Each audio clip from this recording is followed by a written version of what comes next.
हर समाज में इस तरह के कुंठित लोग होते हैं जो पुरानी मान्यताओं को आज भी आगे बढ़ाना चाहते हैं, उनको सर पे रखना चाहते हैं। ऐसे लोगों को हम लोग सामंतवादी, जातिवादी, और अब हमने नया नाम जो दिया है वो है जाति आतंकवादी, जातंकवादी। आप समझो, ये जातंकी, जाति आतंकवादी, जातंकवादी जो लोग हैं, यही वो लोग हैं जिनको काशीराम साहब कहते हैं कि मैं ब्राह्मणों का विरोधी नहीं हूँ, ब्राह्मणवाद का विरोधी हूँ, जिनको बाबा साहब अम्बेडकर कहते हैं।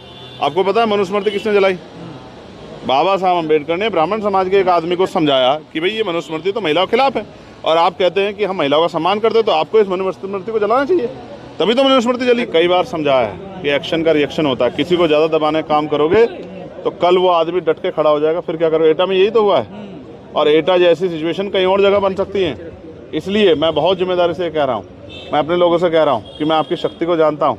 नमस्कार, द जनता लाइव देख रहे हैं आप, और मैं हूं आपके साथ पूजा। और इस वक्त हम मौजूद हैं शाह ऑडिटोरियम में, जहां से आज प्रथम राष्ट्रीय अधिवक्ता अधिवेशन की शुरुआत की गई। और आज यहां पे चंद्रशेखर आज़ाद रावण, जो कि नगीना सांसद हैं, वो भी मौजूद थे इस प्रोग्राम में। और इसके ज़रिए आज वकीलों की एकता, और जो वकीलों की लगातार एक लंबे अरसे से मांग है उनकी कानूनी सुरक्षा की गारंटी को लेकर, जिसके तहत वो सरकार से कुछ मांगे हैं, उनकी लगभग 17 मांगे हैं, जिनका जिक्र आज चंद्रशेखर आज़ाद ने किया मंच के ज़रिए। और उन्होंने उन्हें आश्वासन भी दिया कि उनकी वो मांग वो सरकार तक पहुंचाएंगे। साथ ही बोध गया के मुद्दे पर भी यहाँ से उन्होंने अपनी राय रखी। इसके अलावा जिस तरीके से मध्य प्रदेश के ग्वालियर खंडपीठ में बाबा साहेब की प्रतिमा को लगाने का मामला है, जिसे लगातार भीम आर्मी जो है पुरजोर आवाज़ के साथ, मजबूती के साथ उठा रही है। हमने देखा अभी बीते दिन वहाँ पर उन्होंने कैंडल मार्च के ज़रिए भी अपनी बात रखी थी। ऐसे में इन तमाम मुद्दों पे उनका क्या कहना है, खुद उनसे जान लेते हैं, और उनकी राय किस तरीके से वो इस पूरी व्यवस्था को देखते हैं, और आगे ग्वालियर वाले मामले पे और बोध गया वाले मामले पे क्या कुछ वो करने वाले हैं, क्या उनकी रणनीति है, इन तमाम चीज़ों पे उनसे खुद चर्चा करते हैं। क्योंकि ये अधिवक्ताओं के बीच का मामला है, और क्योंकि ये हाईकोर्ट के अंदर लगनी, अगर वो ज़मीन बाहर किसी सार्वजनिक जगह पे लग रही होती, सरकारी जगह पे, तो उसका हस्तक्षेप अलग तरीका होता। लेकिन क्योंकि ये हाईकोर्ट में लगनी है, तो हमें बहुत समझदारी से, क्योंकि इस तरह का जो है सिचुएशन ना बने कि लॉ एंड ऑर्डर बिगड़े और कोई इस तरह की परेशानी खड़ी हो, हमें बहुत सारी चीज़ें समझनी है। हालांकि हमारे लोगों के मन में, जो बाबा साहब अम्बेडकर में आस्था रखते हैं, उनके मन में बहुत गुस्सा है कि जब जो हाईकोर्ट के चीफ जस्टिस थे उन्होंने ऑर्डर कर दिया था और वो लगनी थी, तो वहाँ से कई अधिवक्ताओं के इस तरह के स्टेटमेंट भी आए, और ऐसा लगता है कि वो बाबा साहब अम्बेडकर के विचार के खिलाफ है। तो मैं फिर आपको स्पष्ट करूंगा कि ये लड़ाई जो है अलग तरह की लड़ाई है, उसको उसी तरह कानूनी तरीके से हम लोग लड़ेंगे। और मैं आज आपसे नहीं कहता क्या होगा, लेकिन ये संघर्ष हमारा जारी रहेगा, क्योंकि हमने 11 तारीख को जो है ग्वालियर में एक बड़ी सभा बुलाई है, जिसमें हम लोगों के जो लोग वहाँ के जिनके तकलीफ है इस बात की, उनके साथ बैठकर चर्चा करेंगे, और आगे लड़ाई किस तरह लड़नी है उसको भी आगे हम लोग बढ़ाने का काम करेंगे। वहाँ के जो अधिवक्ता हैं वो भी एक सम्मेलन बुला रहे हैं, वो भी मुझसे मिले, तो उन्होंने मुझसे मांग की थी कि भाई आपको हम सम्मेलन बुला रहे हैं, सारे अधिवक्ता बुला रहे हैं देश भर के, आपको भी आना है, हम चाहते हैं कि आप उसमें रहे। मैं उनके कार्यक्रम में भी कोशिश करूंगा कि उनके कार्यक्रम में भी शामिल हो। सर, यहाँ से आपने वकीलों की एकता की बात की, लेकिन दूसरी तरफ मध्य प्रदेश के वही जो बार काउंसिल के कुछ वकील हैं, वो बाबा साहेब को ही जो संविधान निर्माता है वो मानने से इनकार करते हैं। उनका एक वीडियो है, वो BN राव को कहते हैं कि वो संविधान निर्माता। देखिए, वो जो अधिवक्ता साथी हैं वो उन्होंने क्या, वो बहुत पढ़े लिखे नहीं हो सकते, उनको बहुत जानकारी नहीं हो सकती। कई बार कुछ लोग फर्जी डिग्रियां भी लेके घूमते हैं। अभी देखो, आपको पता नहीं, यहाँ हापुड़ में यहाँ अभी यहीं से कोई जो है कोई फर्जी यूनिवर्सिटी पकड़ी गई है, और मैं वो आई डोंट नो क्या नाम है उसका, लेकिन वो उस यूनिवर्सिटी से कितनी फर्जी डिग्री हो सकता है, ऐसी फर्जी डिग्री वाला कोई वकील हो, उसको क्या पता है। भारतीय संविधान के निर्माता को, पूरे देश को तो पता है। अच्छा, ये जो केंद्र की सरकार जो भारतीय जनता यही मनाती है, संविधान दिवस मनाती है, और ये संविधान दिवस जब मनाया तो बाबा साहब अम्बेडकर की उसमें कसीदे पढ़े गए, बहुत बड़ी बड़ी बातें कही कि बाबा साहब ने ये किया, बाबा साहब ने वो किया, और 2 साल 11 महीने 18 दिन सब लोग शांत बैठ गए, लेकिन बाबा साहब संघर्ष करते रहे। तो वो कोई अगर ना पढ़ा हुआ आदमी को इस तरह की बातें कहे, तो क्या हमें उस पर सोचना चाहिए? देखो, बाबा साहब व्यक्ति नहीं, एक विचार, और वो किसी जाति के अंदर नहीं आते, किसी समाज के अंदर नहीं आते, और उनकी सीमाएँ किसी प्रदेश और देश तक नहीं है। मैं अभी दुनिया में होकर आया US में, और अभी दुबई जा रहा हूँ। एक कार्यक्रम में डॉक्टर बाबा साहब अम्बेडकर की बर्थ एनिवर्सरी सेलिब्रेट कर रहे हैं। आप समझो, दुनिया में रहने वाले लोग, मैं कोलंबिया यूनिवर्सिटी गया, जहाँ सिंबल ऑफ नॉलेज जो है डॉक्टर बाबा साहब अम्बेडकर की स्टैचू लगी है, तो कोई अगर कुछ भी बोल पड़ता है, आप मतलब इधर ना पढ़े लोगों के बारे में मुझसे कहने लग जाओ, फर्जी डिग्री वालों के लिए कि मैं उनकी बात को भी सुनूं, तो ये तो आपकी मेरी मूर्खता है। हमें इन चीज़ों पर ध्यान नहीं देना चाहिए। बाबा साहब को छोड़कर भीम आर्मी पर हमला कर रहे हैं ना सर, सीधा भीम आर्मी से लड़ाई करने। अब आपको लगता है कि भीम आर्मी से लड़ना आसान है? क्या आपको लगता है कि आप जानते नहीं हो कि भीम आर्मी क्या है? भीम आर्मी कोई व्यक्ति थोड़ा ही है, कोई चंद्रशेखर थोड़ा भीम आर्मी है। भीम आर्मी तो एक क्रांति, एक आवाज़ है, और जिस दिन आवाज़ दे दी तो पूरा ग्वालियर जो है इकट्ठा हो जाएगा। आपको नहीं पता क्या भीम आर्मी क्रांति आपने दिल्ली में देखी थी, नहीं देखी थी? यहाँ फिर मैं कहता हूँ सरकारें झुकती हैं, कोर्ट झुकते हैं, आप क्या बात कर रहे हो? तो फिर मैं कहता हूँ देखो होता क्या है कि लोमड़ी कहती है कि मैं शेर से झगड़ा करूँगी, लड़ाई करूँगी, तो ज़्यादा कुछ नहीं होगा तो लोमड़ी के चर्चे हो जाएंगे कि भाई जो है लोमड़ी ने चैलेंज कर दिया। अभी भीम आर्मी को चैलेंज करना कोई बच्चों खेलेगा? भीम आर्मी के लोग पढ़े लिखे समझदार लोग हैं, संवैधानिक मर्यादा में सारे काम करते हैं, कानून का पालन करते हैं, संविधान को मानते हैं। और भीम आर्मी के लोग बहुत शक्ति प्रदर्शन नहीं करते, जब करते हैं तो फिर फैसले बदल जाते हैं। एटा में राजपूत परेशान है भीम आर्मी से, कह रहे हैं जबरदस्ती बोर्ड लगा देते हैं ये लोग। नहीं, हम नहीं लगाते जबरदस्ती बोर्ड। जिसकी देखे लोकतांत्रिक व्यवस्था है, किसी गांव की इच्छा है मूर्ति लगाने की, गेट बनाने की, बोर्ड लगाने की, तो आप कैसे रोक सकते हो? और दूसरी बात, मैंने कई बार समझाया है कि एक्शन का रिएक्शन होता है। किसी को ज़्यादा दबाने का काम करोगे तो कल वो आदमी डट के खड़ा हो जाएगा, फिर क्या करोगे? एटा में यही तो हुआ है, और एटा जैसी सिचुएशन कहीं और जगह बन सकती है। इसलिए मैं बहुत जिम्मेदारी से कह रहा हूँ, मैं अपने लोगों से कह रहा हूँ कि मैं आपकी शक्ति को जानता हूँ, लेकिन आपके कंधों पर जिम्मेदारी ये है कि कानून व्यवस्था भी बनी रहे, इसका ध्यान रखना।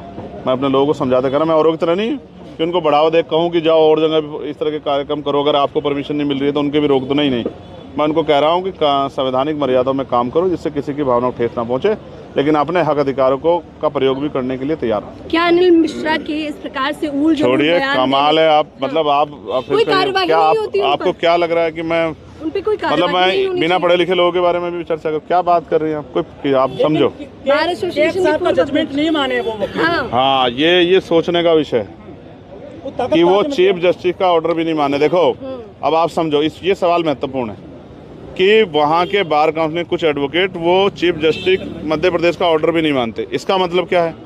लोग हमसे कहते हैं कि आप कानून को नहीं मानते, संविधान को नहीं मानते, कई बार इस तरह की बातें कहते हैं कि आप आंदोलन करते हैं, सुप्रीम कोर्ट हाई कोर्ट को नहीं मानते। अब बताओ, हाई कोर्ट के चीफ जस्टिस का ऑर्डर नहीं माना जा रहा है, तो इसका मतलब समझते हैं? इसका मतलब वो वकील जो हैं वो संविधान में, न्यायपालिका में विश्वास ही नहीं रखते हैं, वो न्याय के सिद्धांत में विश्वास रखते हैं। तो ऐसी सोच के लोग जो हैं, जिस भी दल से जुड़े हुए हैं, उनका बायोडाटा निकालना चाहिए और वो सार्वजनिक करना चाहिए कि कौन से संगठन दल के लोग हैं, ये कौन से संगठन दल के लोग हैं जो इस तरह की चीज़ें कर रहे हैं, और इनके मन की, इनकी सोच जो बाहर आ रही है। हमें सचेत, कुछ ब्राह्मण मूर्ति के समर्थन में आगे लगवाने। आप जाति पे जा रहे हो, मैं नहीं जा रहा हूँ।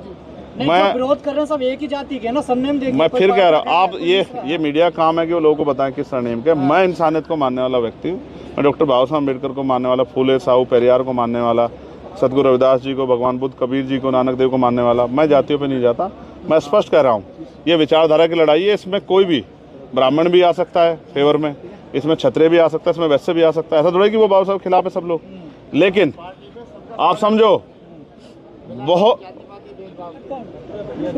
वो महत्वपूर्ण ये है कि क्या जो लोग आ रहे हैं, इसका मतलब वो न्याय के सिद्धांत को, भारतीय संविधान में आस्था और विश्वास रखते हैं, और जो लोग नहीं आ रहे हैं, इसका मतलब वो भारतीय संविधान में आस्था विश्वास, न्याय में आस्था विश्वास नहीं रखते हैं। स्पष्ट हो गया ना? लेकिन सर, अब तक सवाल ये था कि चंद लोगों की वजह से पूरे समाज पे तो नहीं मैं कह सकता हूँ। अभी कह रहे हैं ना कि उसी समाज के और लोग भी आ रहे हैं, वो समर्थन भी हैं। तो मैं फिर कहता हूँ, मेरा देखने सोचने का तरीका डॉक्टर बाबा साहब अम्बेडकर के विचारों के आधार पर है। जो जैसा करेगा उसको वैसा ही समाज वो देगा। मैं तो कहता हूँ, अभी उन्होंने, हमारे लोगों ने, भीम आर्मी के लोगों ने मीटिंग करके कहा कि जो लोग इस आंदोलन के खिलाफ है, जो बाबा साहब की मूर्ति लगने दे रहे हैं, अगर ये भविष्य में किसी भी चुनाव को लड़ने आए तो इनको चुनाव में जबरदस्त शिकस्त देके भेजना है। तो लोकतंत्र में हमारे पास शक्ति है ना। जो भी हमारे महापुरुषों के सम्मान के से खिलवाड़ करेगा, हमारे कमजोर वर्गों पे हमला करेगा, हमारी बहन बेटियों का अपमान करेगा, हमें भी सामाजिक रूप से भीम आर्मी के माध्यम से ये विचार और ये आंदोलन चलाना चाहिए, ये वैचारिकी को आगे बढ़ाना चाहिए कि ऐसे लोगों को चिन्हित करके, वो किसी दल से आए, किसी पार्टी है, उनका सबका बहिष्कार करके उनको, सुनो पहले, उनको राजनीतिक रूप से ताकतवर नहीं होने देना चाहिए, उनकी राजनीतिक शक्ति को जीरो करना चाहिए। ये बात हमारे समाजों को भी, कमजोर वर्गों को भी सोचनी चाहिए। सर, प्रतिमा वापस पहुंच गई जहां से आई थी फैक्ट्री में, ग्वालियर वाली, क्या लग रहा है सर, कितने दिन में वापस आ जाएगी? क्यों लगेगा कुछ यार, कमाल है।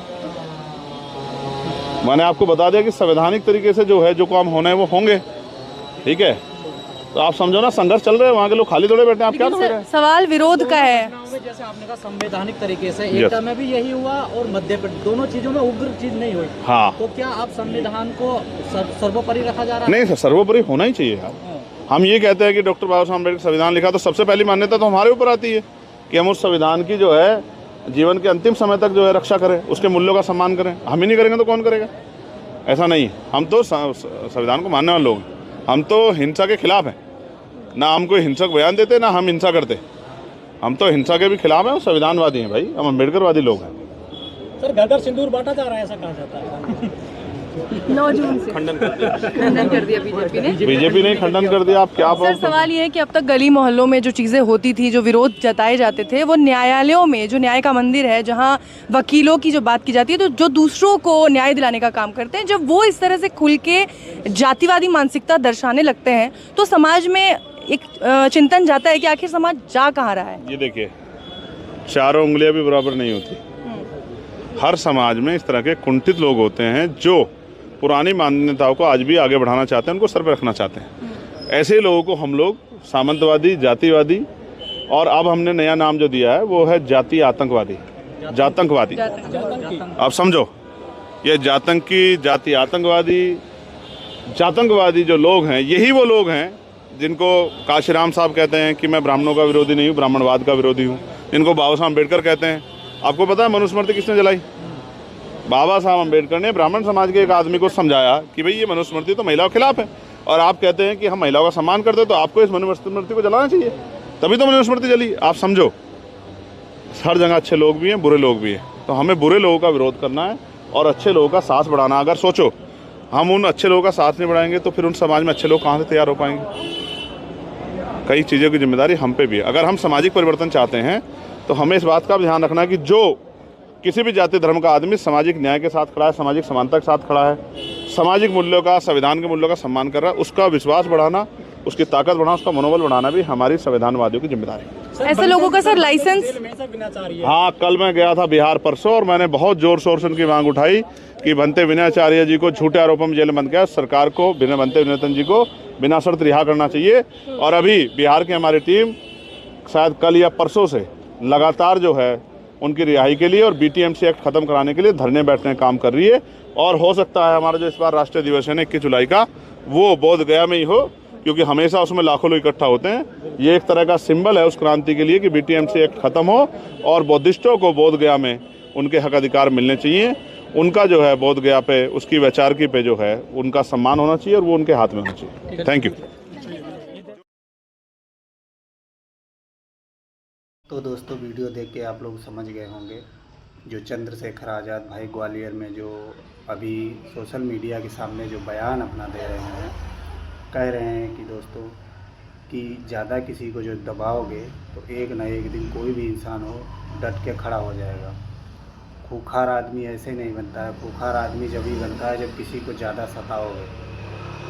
इसीलिए कहते हैं दोस्तों, अभी भी वक्त है, हर कोई इंसान बिना कपड़े के आया है, बिना कपड़े के ही जाएगा। तो इतना भेदभाव क्यों, जाति पाति क्यों? कर्म करो, कर्म के आधार पे ही आदमी का नाम होता है। अगर कर्म अच्छे करोगे तो आपको दुनिया सलाम करेगी। जाति पाति के नाम से कुछ नहीं है। अब हो चाहे ठाकुर हो, चाहे पंडित हो, कोई भी हो, अगर काम अगर नीच कर रहे हो तो उससे घटिया कोई इंसान नहीं है। अगर कर्म अच्छा करोगे ना तो आपका नाम सबसे ऊंचाई पे जाएगा। इसीलिए दोस्तों कहते हैं काम अच्छा करिए, गरीबों की मदद करिए। ठाकुर वही होता है जो गरीबों की मदद करे, बेसहाय लोगों की मदद करे, जो उसकी आर्थिक स्थिति कमज़ोर है उसकी मदद करे, वही ठाकुर कहलाता है, ना कि जाति के नाम पे। वो ज़माने चले गए जो किसी ज़माने में हुआ करते थे। अब हर एक इंसान पढ़ा लिखा जागरूक हो गया है। इसीलिए अब जो है आपको सोच समझ के चलना चाहिए और सभी लोग एक रहें, सभी लोग एक बन के रहें, भाईचारा बना के रखें। दोस्तों, वीडियो अगर अच्छा लगे तो इस वीडियो को ज़्यादा से ज़्यादा शेयर करें और दोस्तों अपनी राय कमेंट बॉक्स में दोस्तों ज़रूर दें। दोस्तों, मिलते हैं अगले वीडियो में। तब तक के लिए दोस्तों बाय बाय। जय हिंद, जय भारत, जय भीम।